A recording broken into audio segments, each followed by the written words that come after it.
त ही सरदार जे टाइटल खे वठी करे अॼु जो जेको बाशऊर माण्हू आहे, नौजवान आहे, he does not encourage this title much. छा तव्हांजो न ते रिस्पॉन्स आहे? ॾिसो अॼुकल्ह हिकिड़ो ॿियो ट्रेंड हली वियो आहे चीफ सरदार।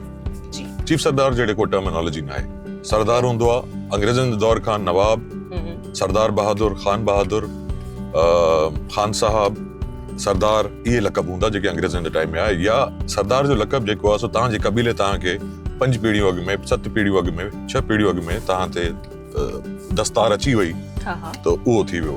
हाणे सरदार जेको आहे उनमें सरदारनि खे किन खे बदनाम बि कयो वियो सायो करे।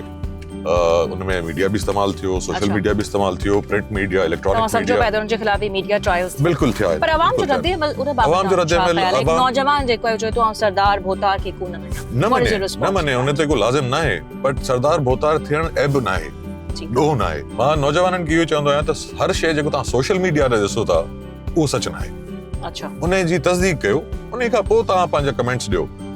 ठीक। अच्छा सर, जीअं तव्हांजो तालुक ज़ाहिर आहे हिन वक़्तु पीपल्स पार्टी सां ई आहे ऐं तव्हां गवर्नमेंट जे बि मुख़्तलिफ़ उहिदनि ते सर्व कयो, त थोरो ॿुधाइजो जंहिंमें ज़ाहिर Sindh wildlife management board बि शामिल आहे, त थोरो उन जे बाबति ॿुधाइजो त कहिड़नि सरकार जे उहिदनि ते तव्हां सर्व कयो आहे।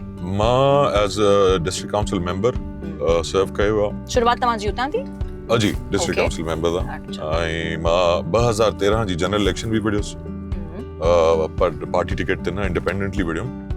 उनमें अल्हम्दुलिल्लाह I back the highest amount of मां जेको इलेक्शन खटी न पर विढ़ी, उन इलेक्शन में मुंहिंजा इंडिपेंडेंट वोट माना आज़ाद उम्मीदवार जी हैसियत में वोट तमामु वॾा माना 20,000 वोट मूं खयां, जेको नंबर 2 ते हुयुसि मां सॼे ज़िले में। अच्छा, ठीक है। 3 लाख आवाम हूंदो आहे, 3.5 लाख आवाम हूंदो आहे, त ज़ाहिरी ॻाल्हि ॿियूं बिरादरियूं आहिनि जिन मूंखे खयूं।